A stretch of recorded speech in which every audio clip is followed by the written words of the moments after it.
Iya, baik rekan-rekan semuanya, setelah kita tadi mendengarkan materi dari Dr. Ian dan Ibu Eni, selanjutnya kita akan memasuki pemaparan materi yang ketiga. Pemaparan materi yang ketiga yang akan disampaikan oleh Nurse Cahyo Ismawati Sulistyorini, Magister Keperawatan, Spesialis Keperawatan Medikal Bedah, atau yang akrab disapa dengan Kak Sulis. Beliau lahir di Purworejo 16 Oktober 1987. Beliau menyelesaikan pendidikan S1 Keperawatan dan Nurse di Universitas Jenderal Sudirman tahun 2009.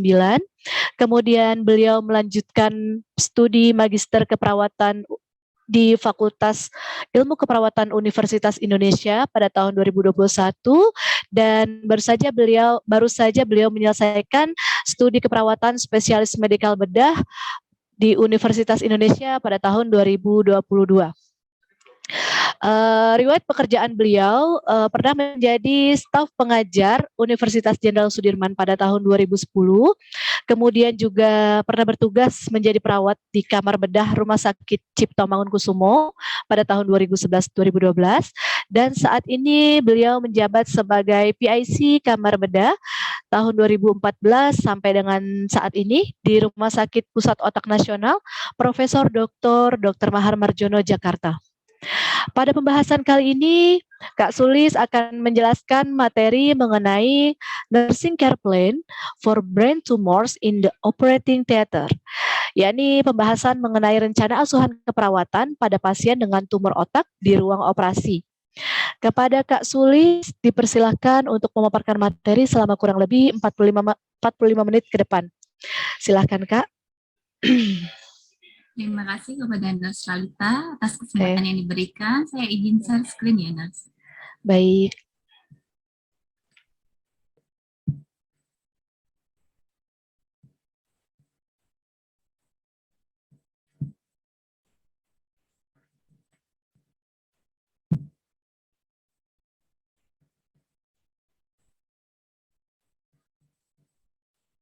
Izin, apakah sudah terlihat? Ya, saat ini slide-nya sudah terlihat, Kak. Baik. Assalamualaikum warahmatullahi wabarakatuh. Salam sehat untuk semuanya. Ya, waalaikumsalam warahmatullahi wabarakatuh. Ya, perkenalkan, nama saya Cahyo Ismawati Sulistyorini. Tadi sudah banyak diperkenalkan oleh moderator kita. Sehari-hari saya bekerja di Rumah Sakit Pusat Otak Nasional. Pada kesempatan kali ini, sebelumnya saya memperkirakan ada interaksi antara panelis dan peserta. Ternyata tidak bisa ya. Jadi pada kesempatan kali ini, kita akan mereview sedikit terkait dengan gambaran dari MRI. Jadi kita lihat bersama bahwa ada kasus tumor otak di sini. Tumor otak di daerah frontal dan temporal. Pastinya sebagai seorang perawat kita sudah mulai memikirkan bagaimana asuhan kita di preoperasinya, bagaimana di intraoperasinya, tindakan apa yang akan diberikan oleh dokter bedah saraf, dan apa-apa hal-hal yang harus dimonitoring pada pasca operasinya. Tujuan dari 45 menit ke depan diharapkan nanti teman sejawat semuanya dapat melakukan asuhan keperawatan intraoperatif pada pasien dengan tumor otak di unit kerjanya sesuai dengan standar. Di sini kita akan lebih banyak berdiskusi terkait dengan bagaimana kita melakukan asuhan pada pasien di kamar operasi. Terkait dengan outline-nya, kita akan review sedikit nanti terkait dengan definisi dan macam-macam tumor otak yang tadi mungkin sudah banyak sekali disampaikan oleh Dr. Ian. Kemudian kita juga akan mereview terkait tindakan operasi pada tumor otak, karena salah satu fokus intervensi pada pasien dengan tumor otak di kamar operasi adalah bagaimana kita memfasilitasi dari tindakan yang dilakukan oleh seorang bedah saraf. Jadinya kita harus paham apa tindakannya dan bagaimana prosedur serta langkah-langkahnya sehingga kita dapat mempersiapkan serta melakukan asuhan yang tepat di kamar operasi. Kemudian selanjutnya yang paling kita harapkan adalah kita dapat melakukan asuhan keperawatan intraoperasi secara tepat. Saya review sedikit terkait dengan tumor otak primer. Jadi tadi sudah banyak dijelaskan ya, ada tumor otak primer dan tumor otak sekunder. Menurut Tiwari pada tahun 2020, tumor otak primer ini adalah suatu pertumbuhan sel yang abnormal, pertumbuhannya tidak terkontrol pada neuron dan glia, jaringan limfa darah, pembungkus otak, tulang tengkorak, kelenjar pituitari atau pineal. Jadi semua di bagian otak bisa terjadi tumor. Saya review terkait dengan patofisiologinya, kenapa sih tumor otak bisa sampai menyebabkan peningkatan tekanan intrakranial. Jadi, di dalam sel normal itu ada proto-onkogen, tumor suppressor gen, dan gen perbaikan DNA. Ketika mengalami mutasi genetik, maka pertumbuhan sel menjadi abnormal dan dia akan tumbuh secara terus-menerus. Setelah tumbuh secara terus-menerus, vaskularisasinya menjadi tidak tercukupi sehingga terjadi hipoksia di jaringan. Kompensasi ini menyebabkan sel tumor akan mensekresi vascular endothelial growth factor atau yang kita sering sebut dengan VGEF, kemudian akan merangsang pembentukan pembuluh darah baru. Pembuluh darah ini morfologinya tidak sama dengan yang pembuluh darah normal. Selain itu, sel tumor juga akan mensekresi dari sitokin proinflamasi, menyebabkan kerusakan pada okludin, chip junction antar endotel, dan membran basalis tidak utuh, kemudian akan merusak blood-brain dan barrier, terjadi ekstravaksasi cairan ke sekitar jaringan, kemudian bisa menyebabkan edema peritumoral. Hal ini akan menyebabkan lesi desak ruang yang sering kita sebut dengan SOL, Space Occupation Lesion, karena adanya peningkatan tekanan intrakranial. Dari peningkatan tekanan intrakranial ini biasanya akan direncanakan pembedahan oleh dokter bedah saraf. Kemudian terkait dengan macam-macam tumor, tadi juga sudah banyak disampaikan oleh dokter Rian. Saya hanya akan review kalau pada tumor itu namanya juga sesuai dengan asal tumornya. Yang pertama berasal dari sel saraf itu sendiri, salah satu contohnya adalah astrositoma, kemudian kita sering mendengar istilah meningioma. Meningioma itu tumor yang berasal dari lapisan otak, yaitu meningen. Kemudian ada tumor berasal dari ventricle 4 atau kita sering sebut dengan medulloblastoma. Kemudian tumor berasal dari sel saraf perifer atau schwannoma. Kemudian ada choroid plexus papilloma berasal dari plexus choroideus membentuk LCS. Kemudian ada tumor berasal dari pembuluh darah di otak, ada hemangioblastoma. Kemudian ada berasal dari kelenjar pituitari adenoma, kemudian ada juga dari sel-sel pembungkus ventrikel atau yang kita sering sebut dengan ependymoma. Jadi istilah-istilah ini teman-teman juga harus mulai pahami sehingga teman-teman tahu karena masing-masing otak itu mempunyai masing-masing fungsinya masing-masing. Jika di tempat tersebut ada tumor, otomatis akan terganggu di fungsi otak tersebut. Salah satu fokus intervensi dalam asuhan intraoperatif yang awal saya sampaikan bahwa kita sebagai perawat di intraoperatif adalah memfasilitasi prosedur tindakan pembedahan. Sehingga untuk memfasilitasi prosedur ini kita harus paham benar apa yang akan dilakukan oleh seorang bedah saraf. Yang pertama, yang paling sering pada kasus tumor otak adalah dilakukan kraniotomi. Kraniotomi removal tumor yang biasa kita sebutnya. Jadi kraniotomi itu kita tahu bersama bahwa pembedahan pada tulang tengkorak untuk menyediakan akses ke intrakranial, entah itu lewatnya dari frontal, parietal, temporal, dan occipital, kemudian tulangnya dikembalikan kembali setelah proses evakuasi tumornya selesai. Itu berbeda dengan awake craniotomy. Kenapa di sini juga saya sampaikan terkait awake? Jadi asuhan intraop pada pasien dengan craniotomy bius total dengan awake craniotomy dia sangat berbeda. Pada awake craniotomy tindakan pembedahan kepala di mana pasien tetap bangun selama proses pembedahan, itu menurut Tokunlala pada tahun 2021. Tujuan dari awake craniotomy biasanya untuk mereksesi tumor otak di daerah yang vital, seperti pada pusat motorik dan pusat bahasa. Seperti yang kita lihat pada gambaran ini, pada saat intraop, dokter bedah saraf melakukan reseksi tumor, ada dari dokter neurobehavior dan seorang perawat bisa melakukan pengkajian itu untuk mendeteksi adanya apakah tersenggol di area motoriknya ataupun pusat bahasanya atau tidak.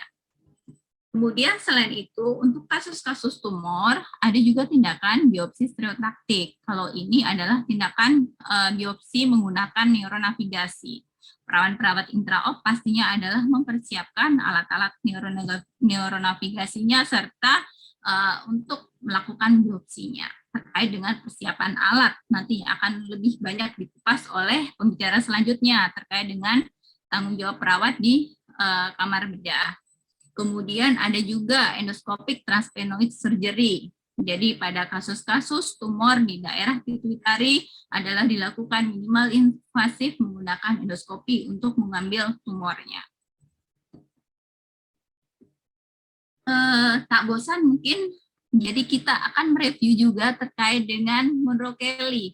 Jadi ketika kita berbicara sebuah intrakranial, ketika ada lesi desak ruang di situ, apa yang harus segera dilakukan, apa yang harus segera kita monitor. Menurut Monro Kelly, ada 3 komponen di dalam intrakranial kita. Ada parenkim otak itu sendiri, ada LCS, ada darah. Kalau pada kasus ini adalah parenkim otaknya sendiri yang mengalami pertumbuhan yang terus-menerus sehingga terjadi lesi desak ruang. Saya jelaskan juga terkait dengan apa sih perbedaan kraniotomi dan kraniektomi. Pada kraniotomi adalah ketika pengambilan tumor otak dan tulangnya dikembalikan kembali. Kalau pada kraniektomi itu tulangnya tidak dikembalikan kembali, sehingga peran perawat intraop harus bisa melakukan tata laksana tulang kranial pasien. Apakah dia akan disimpan di batan, tempat penyimpanan tulang, ataupun tulang itu disimpan di lapisan subkutis di perut. Kemudian terkait dengan keperawatan perioperatif itu luas sebenarnya. Jadi periode perioperatif itu ketika pasien diberitahu tentang perlunya pembedahan, ketika sudah ada kasus tumor, dokter bedah saraf melakukan edukasi, ini perlu pembedahan segera karena sudah tekanan intrakranialnya meningkat. Kemudian termasuk prosedur pembedahan dan pemulihan berlanjut dengan pemulangan. Jadi periop itu luas, dari mulai direncanakan pembedahan sampai pasien itu pulang. Pada periode perioperatif ada 3 periode, yaitu praoperasi, intraoperasi, dan pasca operasi. Pre dan pasca tadi sudah banyak dijelaskan oleh pembicara sebelumnya, Ibu Eni. Di sini saya akan mengupas terkait dengan asuhan di intraoperatifnya. Apa sih yang perlu kita perhatikan? Asuhan apa yang akan kita berikan? Fase intraoperasi adalah dimulai pada saat pasien mulai diantarkan ke kamar operasi sampai dipindah ke kamar pemulihan. Jadi mulai dari dia melakukan sign in di kamar di ruang penerimaan, kemudian masuk ke ruangan OK-nya, sampai pasien tersebut dipindahkan ke kamar pemulihan, kemudian dipindahkan pasca op-nya, entah itu mau ke ICU, HCU, ataupun PACU.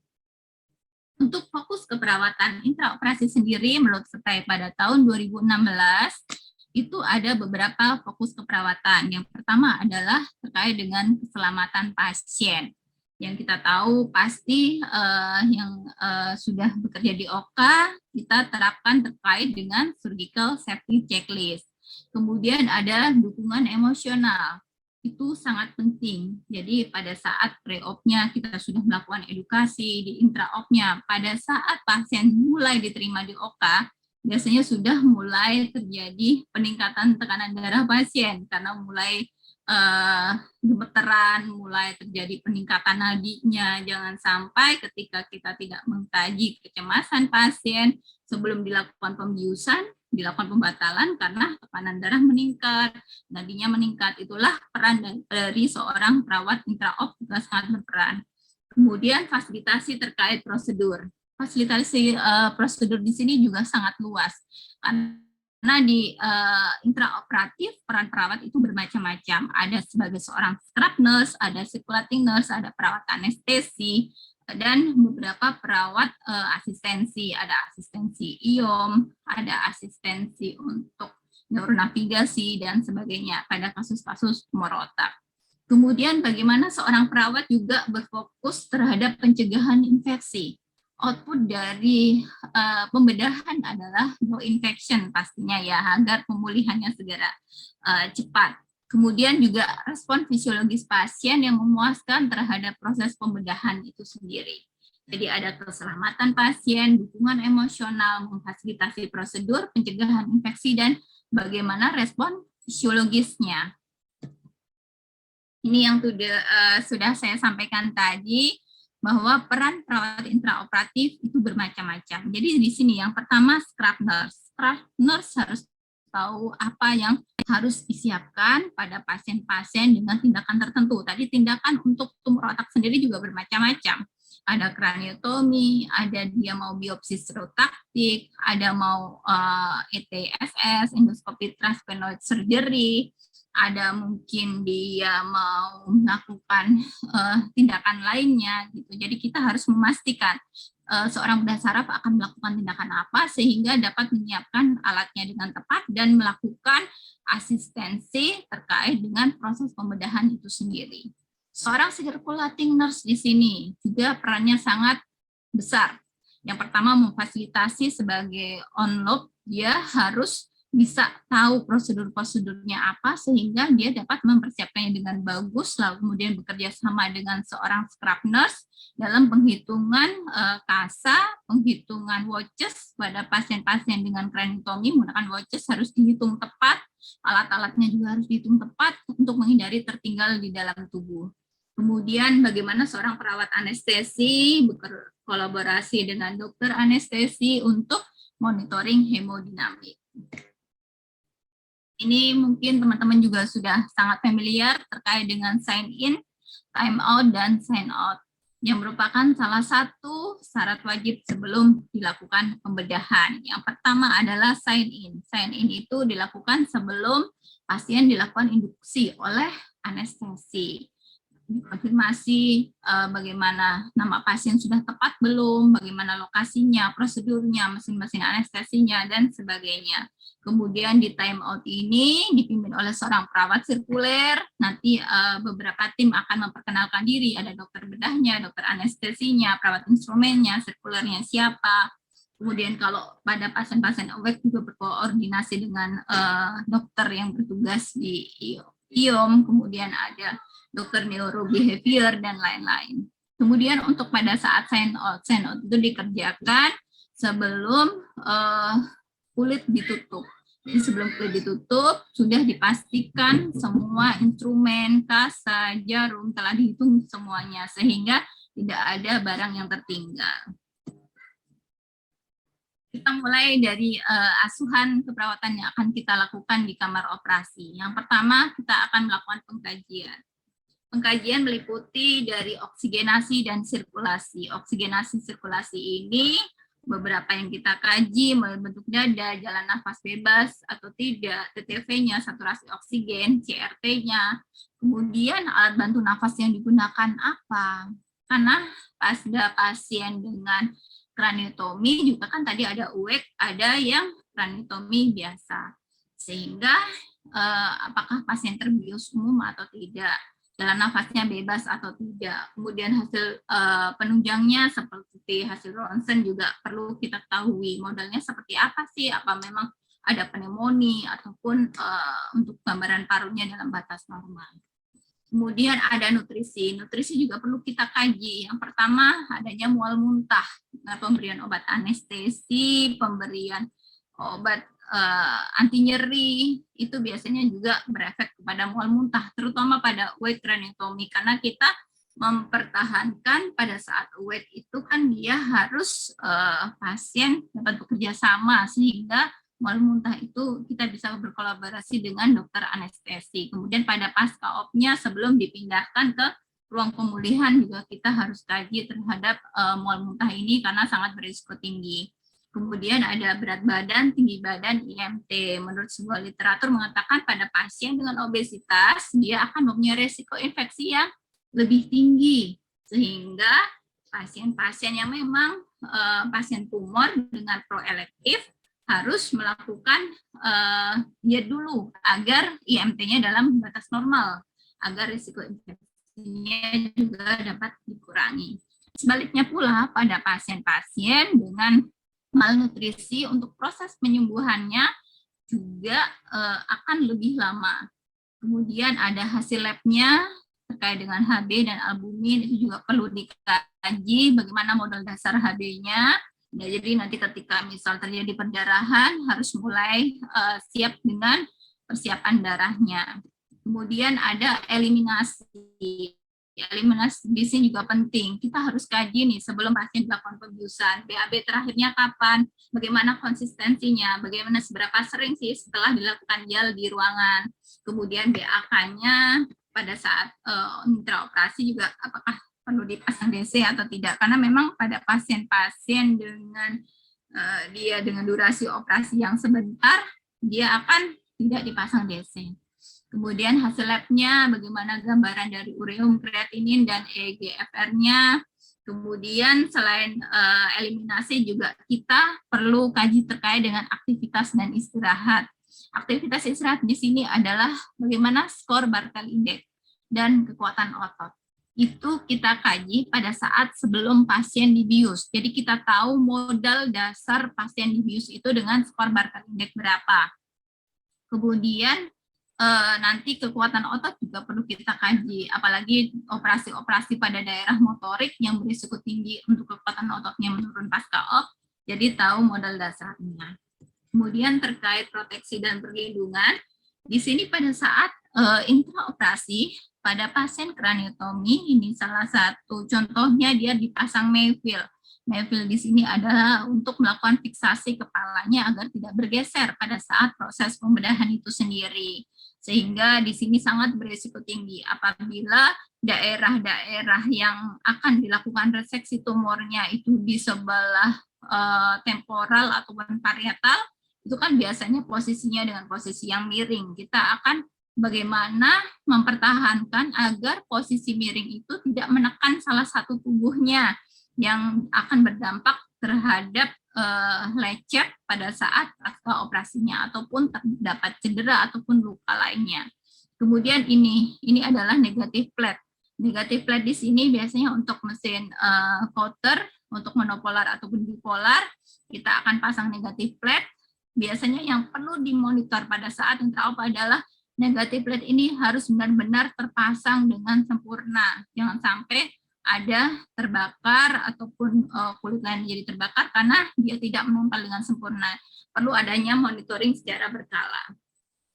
Kemudian untuk mempertahankan suhu di ruang kamar operasi, kita ketahui ya kalau masuk kamar operasi udah kayak dingin gitu ya, udah beda hawanya gitu. Kalau di kamar operasi sangat dingin, makanya kita biasanya fasilitasi dengan menggunakan blanket warmer. Ada juga menggunakan hipotermi yang dari bawah. Kalau hipotermi, ya biasanya kan penghangatnya dari bawah. Yang perlu kita perhatikan harus diberikan alas di atas hipoterminya agar tidak langsung ke kulit. Kalau pada blanket warmer ini juga harus kita monitoring secara berkala suhunya berapa. Karena tadi sudah banyak dijelaskan oleh Bu Eni, kalau pada suhu yang meningkat, maka dia akan membutuhkan sirkulasi oksigennya juga akan lebih banyak. Sehingga harus kita pertahankan tetap di rentang yang normal. Itu yang perlu kita perhatikan. Kemudian terkait lab, nanti ada pemeriksaan penunjang leukosit, tetapi kalau pada intraop belum bisa kita deteksi, karena resiko infeksi baru akan muncul setelah hari ketiga di pasca op. Kemudian hal-hal yang perlu kita perhatikan dalam pengaturan posisi. Jadi area insisi yang akan dilakukan oleh seorang operator harus mudah diakses. Bagaimana mempertahankan kenyamanan dan privasi pasien dengan posisi yang seperti tadi ya. Jadi posisi kepala miring, badannya miring, dan pasti ada salah satu tubuh yang tertindih. Bagaimana itu dicegah agar tidak terjadi ulkus. Kemudian akses event line dan monitoring lainnya itu juga harus mudah dijangkau oleh seorang perawat anestesi ataupun dokter anestesi agar ventilasinya juga optimal, sirkulasinya bagus. Kemudian kita juga tidak lupa untuk memberikan bantalan pada tulang yang mengalami penekanan agar tidak terjadi ulkus tadi. Dan juga kalau perlu juga bisa diberikan vaselin atau lotion pada bagian-bagian yang tertekan. Kemudian kita juga harus selalu monitoring selama intraoperasi. Untuk sensasi dan penginderaan di sini adalah nyeri yang perlu kita pantau, terutama pada pasien awake. Kita pertahankan. Biasanya salah satu tools yang bisa kita pakai adalah menggunakan behavior pain scale yang tadi sudah banyak dijelaskan oleh Bu Eni. Kita bisa lihat dari ekspresi wajahnya, pergerakan ekstremitas, dan toleransi terhadap ventilator itu kalau yang terintubasi. Tapi kalau yang tidak terintubasi pada pasien awake, kita lihat dari vokalisasi, kemudian kita jumlahkan, kita bisa kategorikan itu masuk ke dalam nyeri yang mana. Kemudian kalau panca indera, kalau pasien dengan bius total tidak bisa kita kaji, tapi kalau pada pasien awake bisa kita kaji di intraopnya. Kemudian terkait cairan dan elektrolit, juga kita wajib melakukan balance cairan, ada distensi vena atau tidak, bagaimana mukosa bibirnya, turgor kulitnya, bagaimana hasil lab penunjangnya, elektrolit, dan sebagainya. Kemudian terkait dengan neurologis, kita juga wajib untuk mengkaji GCS-nya, GCS modal pasien sebelum dilakukan induksi. Bagaimana pupilnya, kemudian bagaimana pemeriksaan penunjang lain, MRI, CT scan-nya bagaimana, kemudian terkait endokrin, itu salah satu yang mungkin wajib kita ketahui kalau GDS-nya itu berapa. Karena kita tahu pada pasien-pasien dengan procraniatomy dia akan puasa 6 jam. Makanya salah satu eras di preoperasi adalah pemberian maltodextrin ataupun air gula pada 2 jam pre-op-nya. Kemudian terkait dengan diagnosa keperawatan intraop. Banyak sekali diagnosa yang akan muncul, yang salah satunya adalah resiko perfusi jaringan cerebral tidak efektif. Itu sangat pasti, karena pada saat dilakukan operasi, dia banyak akan dimanipulasi otaknya. Sehingga seorang perawat di intraop, khususnya perawat anestesi, harus monitoring hemodinamik, bagaimana TTV-nya, bagaimana TD-nya, bagaimana MAP-nya, bagaimana nanti pengaturan posisi kepalanya agar arus balik dari kaki ke kepalanya itu nyampe. Kemudian bagaimana dia tidak melakukan panggul, fleksi yang panggul atau lututnya ekstrim. Kemudian juga kita harus monitor adanya kejang atau tidak. Kemudian kalau bisa ditinggikan kepala 30 derajat. Jadi dengan posisi, kadang kan ada yang posisi Trendelenburg, tapi kita juga tetap harus bisa modifikasi sedemikian rupa bagaimana posisi-posisi intraoperasi bisa memberikan sirkulasi yang baik ke cerebral. Kemudian diharapkan nanti setelah pasca operasinya untuk perfusi ini juga akan membaik, tidak semakin buruk. Kemudian di intraopnya pada saat awake craniotomy juga dapat dikaji. Pada saat intraop pada pasien dengan awake biasanya kan dia akan dilakukan beberapa pertanyaan oleh dokter neurobehavior, ditanyakan nama-nama yang ada di gambar, kemudian dalam menghitung, kemudian ada orientasi tempat, orientasi orang, itu diharapkan nanti bisa menyebutkannya dengan bagus, sehingga diharapkan sirkulasi perfusi jaringan cerebralnya juga bagus. Kemudian yang kedua, ada resiko cedera berhubungan dengan banyaknya terpasang alat invasif. Invasif di sini banyak sekali yang terpasang. Tadi ada blanket warmer, terpasang negatif plate juga, terpasang pin untuk fiksasi kepala, kemudian terpasang jarum-jarum untuk alat IOM, kemudian bagaimana resiko jatuhnya ke pasien tidak sadar ataupun on sedasi, untuk kemungkinan besar risiko jatuhnya pasti akan tinggi. Jadi kita wajib mengakses risiko jatuh dan hal-hal yang harus kita lakukan tata laksana. Kemudian bagaimana posisi pasiennya, apakah sudah aman terfiksasi dengan bagus atau tidak. Kemudian menurut Spread pada tahun 2016 juga mengatakan salah satu resiko cedera juga benda-benda bedah yang tertinggal, misal spons, instrumen, atau yang paling kecil itu watches ya, kalau pada pasien dengan craniotomi itu resiko tertinggalnya besar karena dia apabila penghitungannya tidak tepat antara perawat instrumen dan perawat sirkuler dalam melakukan penghitungan, dia dapat bisa tertinggal dan itu dapat menyebabkan risiko cedera pada pasien-pasien dengan craniotomi. Kemudian terkait dengan resiko kekurangan volume cairan, itu pasti karena di sini akan terjadi perdarahan karena adanya reseksi tumor tersebut. Maka yang perlu kita monitor khususnya pada perawat anestesi adalah TD, nadinya, bagaimana subur kulitnya, bagaimana balance cairannya, pemantauan cairannya, monitor TTV-nya, intake output-nya, bagaimana tanda-tanda hipovoleminya, bagaimana kolaborasi pemberian intravenanya, pemberian darahnya jika terjadi perdarahan yang hebat. Kemudian bisa berkolaborasi juga untuk melakukan pemeriksaan elektrolit pada saat intraop. Kemudian ada risiko infeksi. Risiko infeksi itu karena proses pembedahan itu sendiri. Biasanya karena dilakukan pembukaan dari intrakranial, kemudian bagaimana labnya, bagaimana leukositnya itu baru kita bisa kaji pada saat pasca operasinya. Kemudian hal-hal yang terpasang di intraop itu ada beberapa drain biasanya, ada drain subkutis, ada juga yang terpasang implan, ada juga yang pasien dengan terpasang IPD juga. Kemudian apa sih yang harus kita lakukan untuk pencegahan infeksi di intraop? Yaitu kita bekerja sama dengan manajemen di kamar operasi untuk melakukan swab rutin kamar operasi, memastikan instrumen dan implan juga kondisi steril. Kalau instrumen itu kan ada label ya, yang dia berubah warna menjadi hitam. Biasanya kalau pada akreditasi itu selalu ditanyakan bukti kesterilan alat, makanya dia akan ditempel-tempel di satu form tersendiri. Kemudian untuk implan juga ada uji biologi indikator untuk implan tersebut sudah steril. Kemudian ada monitor suhu, kelembapan, tekanan di dalam oka, kemudian kapasitas personil di kamar operasi, itu juga perlu diperhatikan.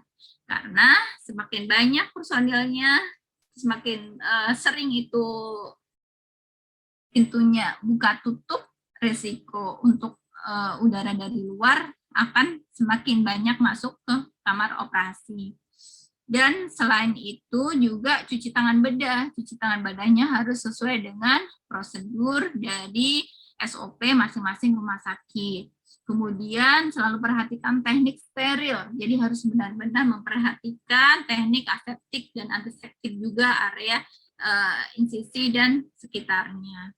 Diharapkan nanti setelah pasca op tidak ditemukan tanda-tanda operasi dengan pencegahan yang sudah saya sampaikan. Kemudian juga ada resiko hipotermi, karena pada suhu di ruang operasi itu kan cenderung rendah suhunya. Kemudian pembedahan yang lama, apalagi tumor-tumor yang besar, posisinya ada di dalam, susah terakses nama pembedahannya. Kemudian ada penggunaan hipotermi, di sini juga harus selalu kita monitor suhunya. Kemudian juga kita selalu pantau, monitor tanda dan gejala hipotermi, cek suhu blanket warmer juga. Diharapkan suhu pasien tetap dalam rentang yang normal. Kemudian yang terakhir adalah terkait dengan ansietas. Jadi ansietas itu kita mulai melakukan pengkajian di awal kita menerima pasien yang akan dilakukan pembedahan sebelum dilakukan induksi.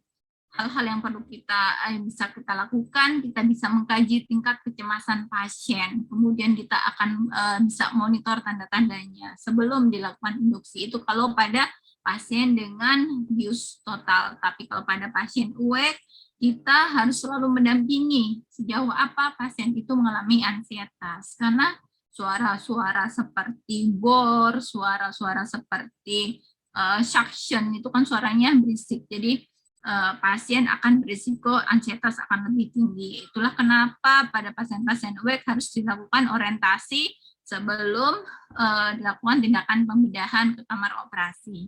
Kita harus menggunakan pendekatan yang tenang dan meyakinkan, dan kita juga harus bisa menjalin bina hubungan saling percaya sehingga pasien dapat mengungkapkan kecemasan. Kemudian kita juga bisa melatih teknik relaksasi yang sudah dilakukan oleh perawat ruangan, kita lanjutkan di kamar operasi sebelum pasien dilakukan pembiusan. Dan outputnya adalah TTV-nya dalam batas normal, pasiennya tenang dan kooperatif, sehingga operasi dapat berjalan dengan lancar. Ini saya ambil dari uang tahun 2022 terkait dengan enhanced recovery after surgery yang tadi juga sudah banyak dibahas oleh Ibu Eni. Tadi Bu Eni membahas terkait dengan pre dan paskanya. Di sini terkait dengan intraoperatif bandelnya. Jadi yang pertama adalah scalp block dan infiltration. Ini pastinya kita berkolaborasi dengan dokter anestesi. Ada fluid management juga, berkolaborasi dengan dokter anestesi. Kemudian ada intraoperatif monitoring, ada temperatur manajemen itu yang bisa kita lakukan secara mandiri, kita mempertahankan suhu dalam batas normal dengan penggunaan warming blanket tersebut, ada protective lung ventilation strategi ini juga berkolaborasi dengan dokter anestesi. Jadi kesimpulan dari materi yang sudah saya sampaikan, yang pertama adalah asuhan keperawatan intraoperatif itu dimulai dari pasien mulai diterima oleh perawat kamar operasi sampai dia dipindahkan ke kamar pemulihan. Jadi jangan lupa teman-teman di intraoperasi tetap kaji lagi psikologisnya, karena pada saat pre-op sebelum induksi dia sudah masuk ke dalam kamar operasi, itu merupakan area dari keperawatan intraoperatif. Kemudian pada saat pasca opnya sebelum dipindahkan ke ruang pemulihan, kita juga tetap harus kaji kembali sejauh apa sih pasiennya merasakan kecemasan, bagaimana nyerinya, harus selalu kita pantau. Kemudian fokus intervensinya, tadi ada beberapa dari asuhan keperawatan yang kita berikan. Yang pertama ada keselamatan pasien itu sendiri, yang masuk dalam sasaran keselamatan pasien yang poin ke-4, yaitu tadi dengan bisa melakukan pengisian surgical safety checklist. Kemudian ada dukungan emosional, kemudian ada memfasilitasi prosedur dari pembedahan yang dilakukan oleh seorang dokter dasaraf, kemudian ada pencegahan infeksi, kemudian ada respon fisiologis pasien. Ini beberapa referensi yang saya pakai, mungkin teman-teman nanti bisa melihatnya kembali. Kemudian yang ingin saya reminder kembali bahwa caring is the essence of nursing, ini menurut Jane Watson. Jadi caring seorang perawat intraoperasi itu sangat diperlukan, apalagi pasien-pasien yang dia rencana awake craniotomy, karena kalau selama awake itu kan dia pasien dalam kondisi terjaga, dari mulai agak dibius dalam kondisi yang masih sadar, kemudian sampai resepsi, kemudian sampai pasca opnya. Di intraopnya harus selalu kita tanya apa yang dikeluhkan pasien, apakah pasien merasakan kedinginan, kepanasan, ataukah ada yang tertekan atau ada yang sakit. Itu caring dari kita. Jadi peran perawat intraoperatif itu sangat penting. Selain itu, caring kita apabila pasien-pasien dengan brain tumor, dengan posisi yang dia itu bisa menekan salah satu sisi tubuh dengan operasi yang lama, caring kita adalah monitoring selalu area yang terjadi penekanan. Jangan sampai terjadi luka ulkus yang disebabkan karena kelalaian kita. Demikian dari saya, terima kasih. Saya kembalikan kepada moderator. Saya akhiri. Wassalamualaikum warahmatullahi wabarakatuh.